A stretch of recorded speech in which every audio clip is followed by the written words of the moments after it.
Hello, everyone. I am doing a follow up to the LinkedIn audio event that I hosted this Tuesday on December 19th.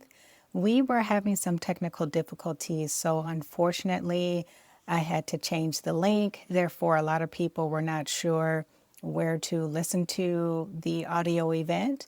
So, this is a follow up to holiday stress and unrealistic expectations, navigating the season for a healthier mind.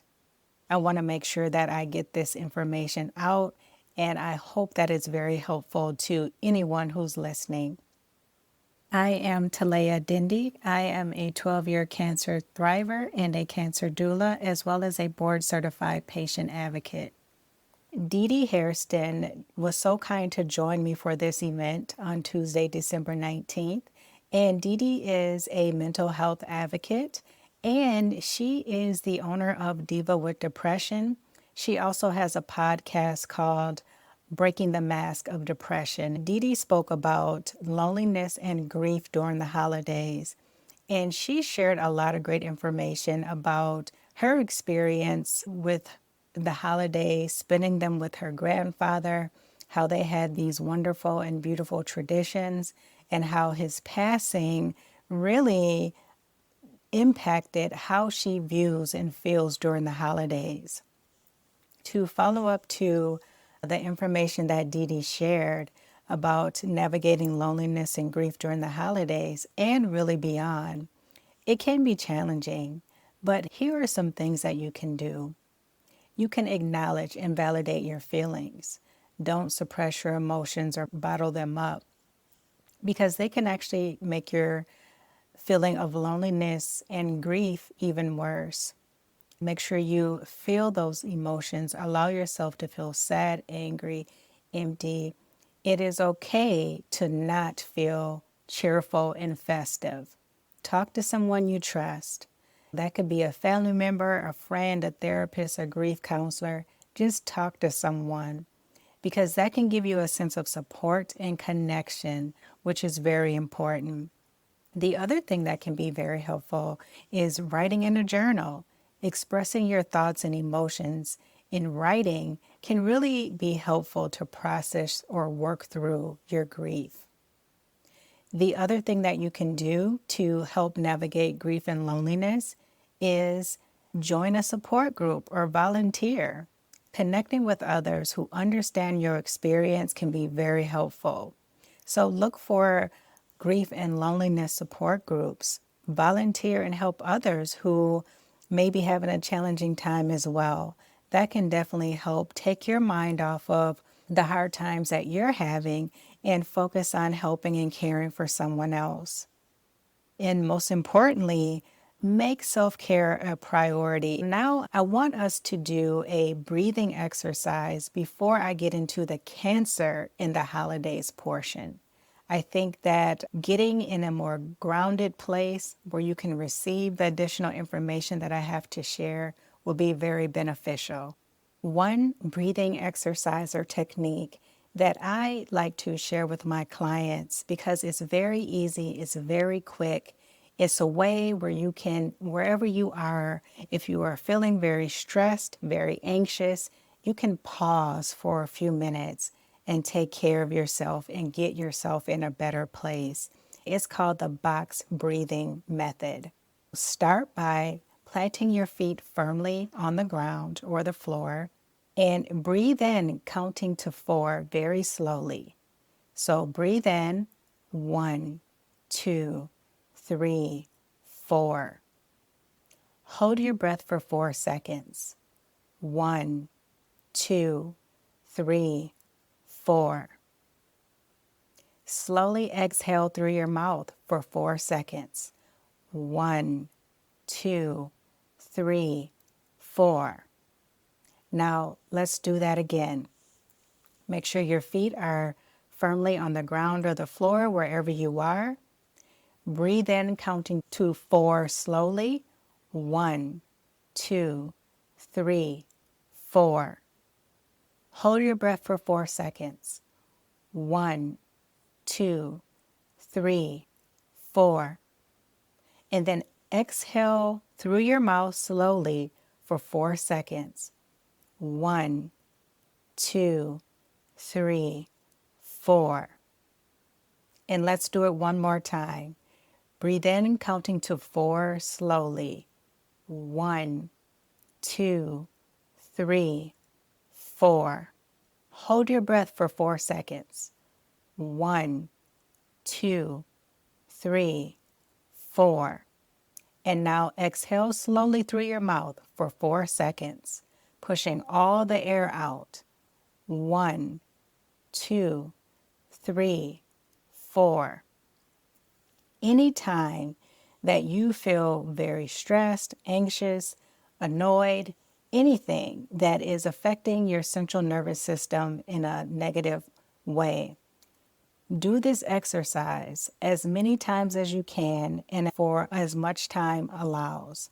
It's important to pause and take care of yourself.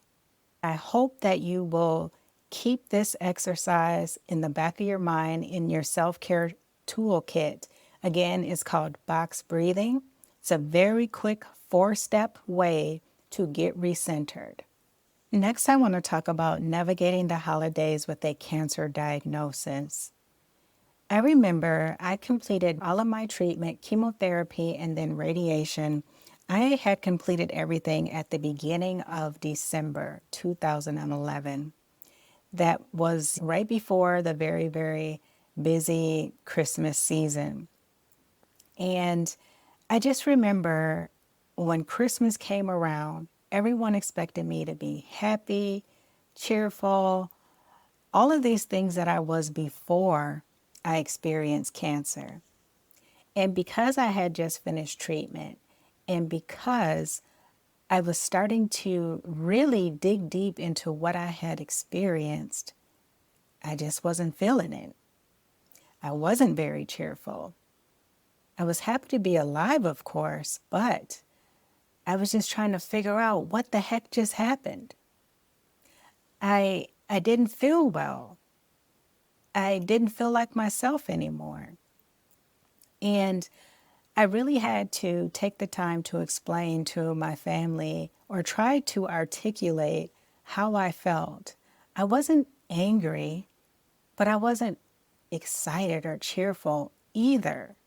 I was grateful, but I didn't really care for some of the things that I was experiencing physically and even emotionally, to be honest with you. This is where a lot of unrealistic expectations come in for people undergoing cancer treatment or even survivors who are not too far removed from finishing treatment. We know that navigating the holidays with a cancer diagnosis can be very challenging, adding layers to the stress and uncertainty to an already emotional holiday season. Family and friends are likely to have questions. Sometimes the questions are well-meaning but intrusive. They make outlandish comments, not even aware of what they're saying and how that can be making you feel. And all of those things wrapped up in a bow can be very uncomfortable. Let's talk about the unrealistic expectations first. I want to share some common unrealistic expectations and then address the realities. So one very common expectation, as I mentioned, is that cancer patients are expected to be able to power through their treatment. Once they're done, participate in all holiday festivities. This expectation was so annoying for me. Once the treatment ended, everyone expected me to be ready to roll the next day. That is not how it works. It took me at least 2 years to recover and feel 90%. The reality is that cancer treatment is physically and emotionally draining. People going through treatment may experience fatigue, nausea, pain, and other side effects that make it difficult to participate in all the usual holiday activities. It is important for you, the patient, the person who has gone through the treatment, to prioritize your health and your well-being and not feel pressure to push yourself beyond your limits. And you get to decide what those limits are. Another expectation is that cancer patients should be cheerful and optimistic during the holidays. The reality is, it's perfectly normal for you to feel sad, anxious, or even angry. These are difficult emotions to experience at any time, but they can be even more challenging during a time that is typically associated with joy and celebration. You should allow yourself to feel whatever you are feeling, whatever that is, and not feel obligated to put on a happy face for others. It is not your job to worry about making other people feel comfortable with your illness or the feelings that they are feeling. Another expectation is focused on the caregiver. And that expectation is caregivers should be able to handle any and everything on their own and not ask for help. The reality, caregiving is a very demanding job, physically and emotionally. It's important for caregivers to ask for help from their family, their friends, community, whoever it is that they trust. They also need to make sure that they're delegating tasks, taking much needed breaks so that they do not burn out, just doing what they need to do to make sure that they're happy and they are getting their needs met. That is such an important thing for caregivers to do.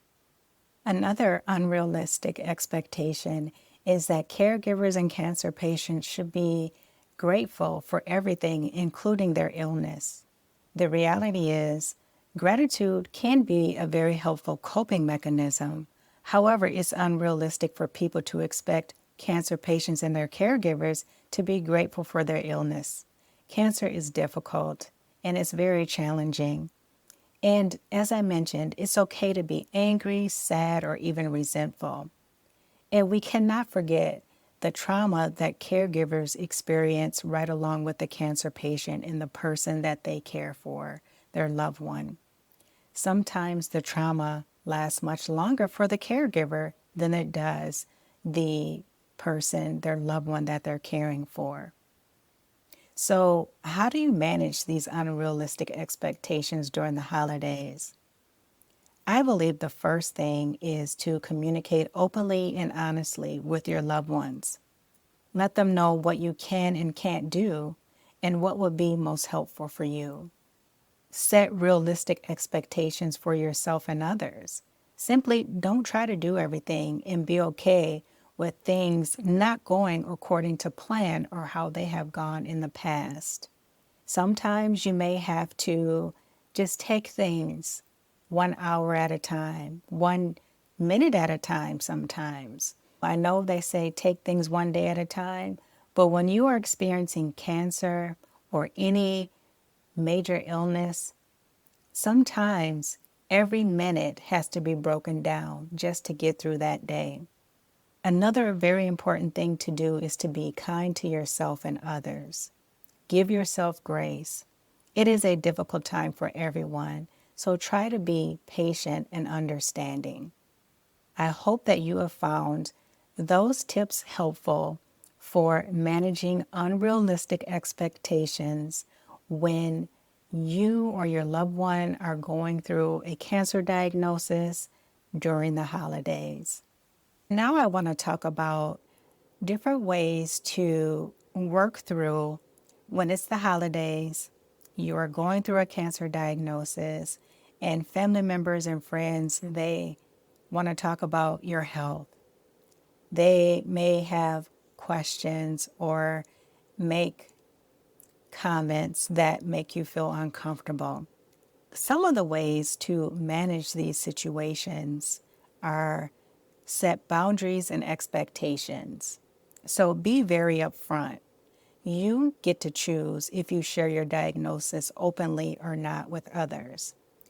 It's okay to set limits on how much you share if you do decide to talk about it. Some things that you can say are, I'm happy to answer questions, but I prefer not to talk about the treatment right now. Or you can even say, I'm not in a space where I feel comfortable talking about my diagnosis. Again, you get to decide what you share, if anything. Another way to set boundaries is to delegate information sharing. So, what that means is if you're not comfortable talking directly to everyone, you can designate someone you trust to share the news and answer questions that others may have. One of the things that I really like to do with my clients is to prepare some form of talking points or script. That means having a few short sentences prepared for responses to common questions. This can help you feel more comfortable and in control of the conversation. Some examples of this are: I'm still learning about my treatment options.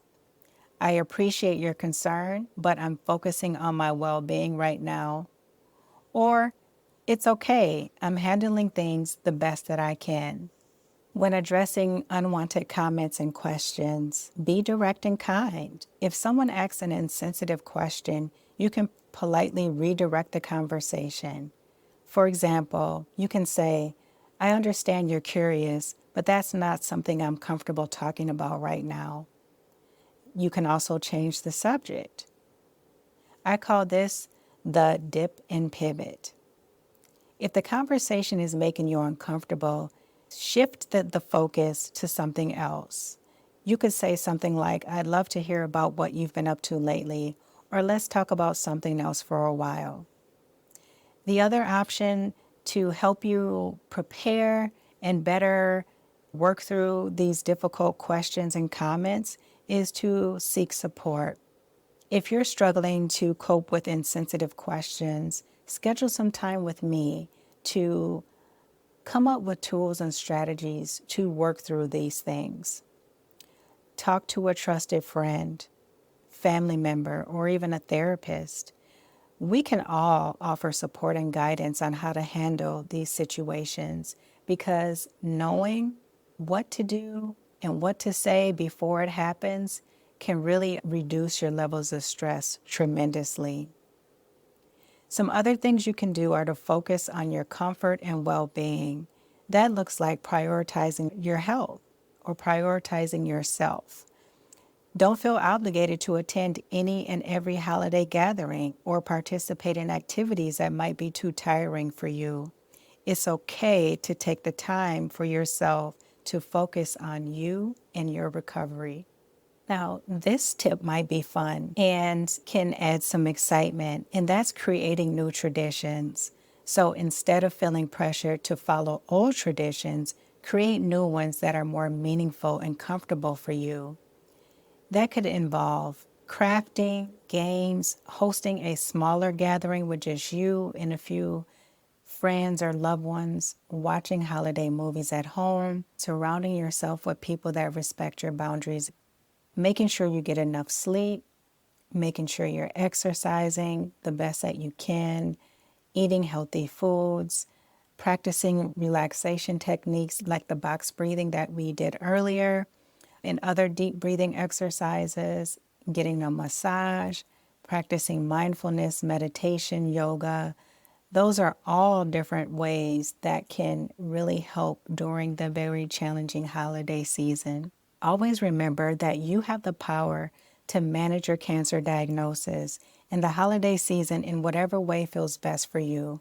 Do not hesitate to set boundaries, communicate your needs, and prioritize your well-being.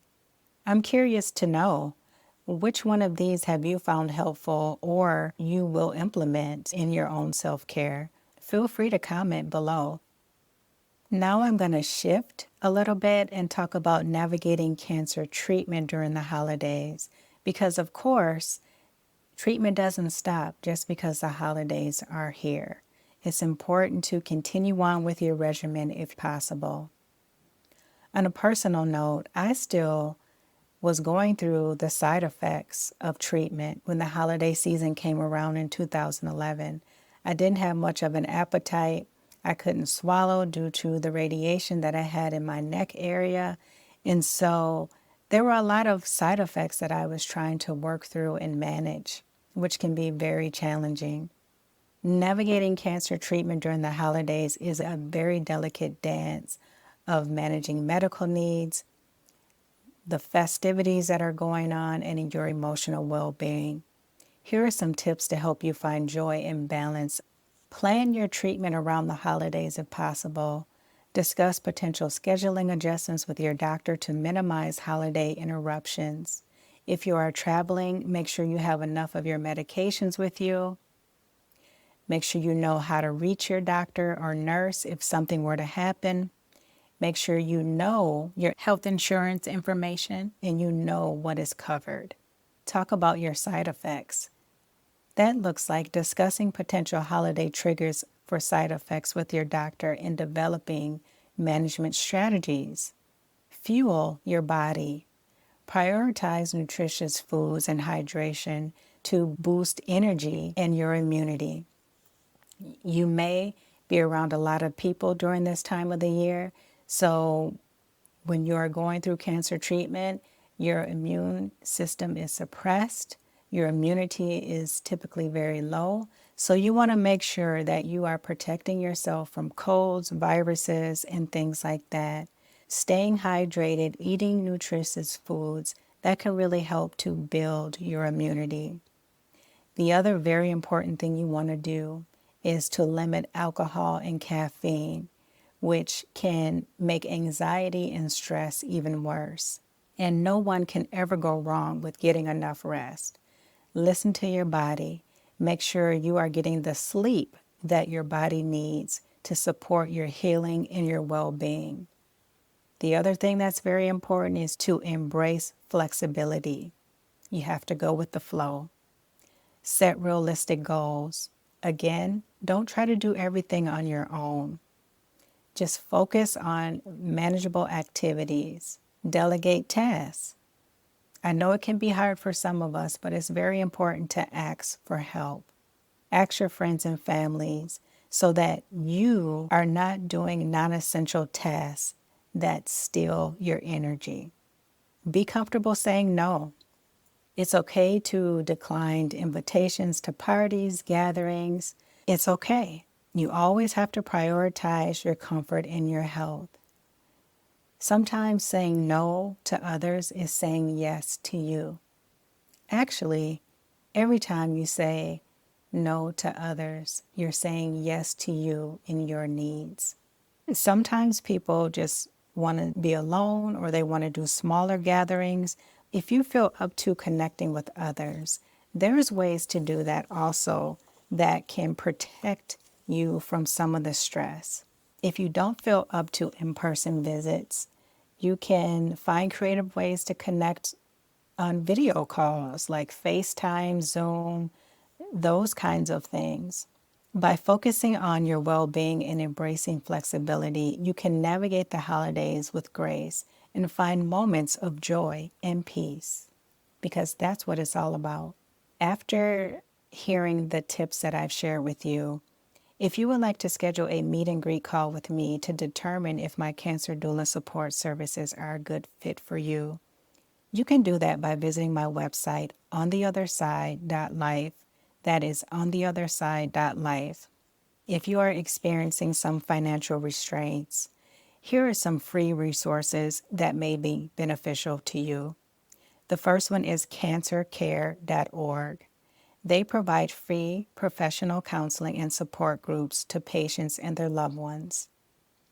The other one is the Leukemia and Lymphoma Society, LLS.org. They offer support and education for patients with blood cancers and their families.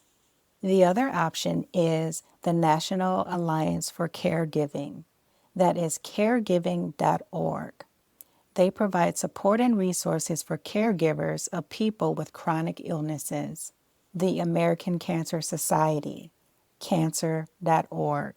This organization provides a variety of resources, including transportation assistance, financial aid, and caregiver support. The other one is the Holiday Helpline. This is actually a phone number that you can call, and it is 1-800-662-HELP. 1-800-662-HELP. And the HELP is actually 4357. So 1-800-662-4357. The other resource that may be beneficial is the National Alliance of Mental Illness. That is NAMI. And they are NAMI.org. Those are some resources that may help you through the challenges of the holidays in any time you're experiencing difficulties with cancer or you're experiencing some mental health challenges. Everything that I mentioned are all great resources. And then, of course, you can always reach out to me if you would like my support as well. During the live audio event, one of the participants asked a very good question. And the question was something like this: what if I'm someone who wants to connect with other people, but I feel like when I go around my family, my friends, I look different. I have certain eating restrictions. I'm not feeling my best. And I simply feel like a burden to others or even feel unwelcome at times. I don't want to be the Debbie Downer of the group, of the party. One of the things that really stood out to me was the insecurities that this person was feeling because of their appearance, their eating or nutrition changes and restrictions. And they felt like, in a sense, this was a barrier to them actually being around others and celebrating with others. So I just want to give a couple tips on how to manage those kinds of situations. All of those things together can really make someone feel like they are a burden or they're an outcast. And I think it's important for people to know that this question was asked because I'm sure a lot of people out there may be feeling the same way. I want to start out by saying that it's completely understandable to feel like a burden or an outcast at a Christmas party or any social setting when you're navigating cancer. I'd like to remind you that your feelings are valid and it's crucial to take care of your well-being. So here are some ways to handle feeling like a burden.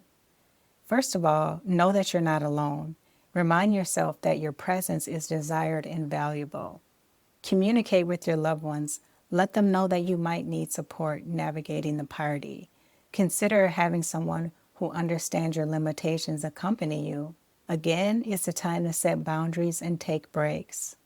When it comes to handling food preferences, there are some things that you can do.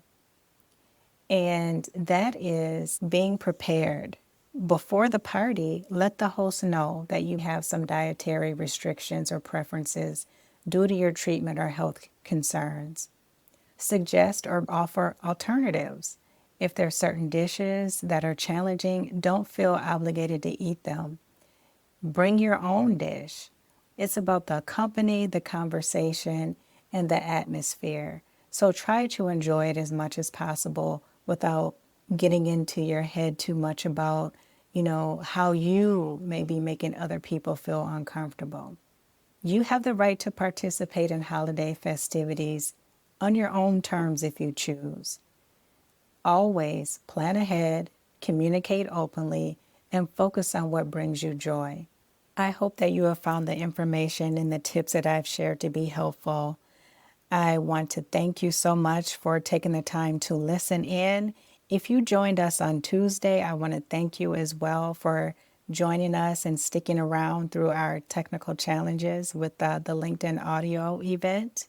Always remember to practice self-compassion. I hope this information will help you overcome the stress of the holidays. If you have any questions or you want to connect with Dee Dee Hairston, she is a mental health advocate. You can find her website at divawithdepression.com. That is divawithdepression.com. And all the ways that you can hear Dee Dee's podcast and reach out to her can be found on her website. Again, if you want to learn more about me and the work that I do, you can visit ontheotherside.life. Again, that's ontheotherside.life. And there you will find more information about my services, about my podcast, Navigating Cancer Together, and so much more. Make sure to take care of you. Make sure you are expressing what your needs are. I wish the very best for you. and your family during this holiday season. I look forward to seeing you in the comments. Take care. This episode of Navigating Cancer Together is sponsored by On the Other Side, a cancer navigation enterprise that offers emotional support to individuals and families affected by cancer. Their cancer doula can guide them through the healthcare system and help them mindfully navigate cancer so they can reclaim their lives. If you want to learn more, visit ontheotherside.life and book a meet and greet today with a knowledgeable cancer doula who has faced cancer and made it on the other side.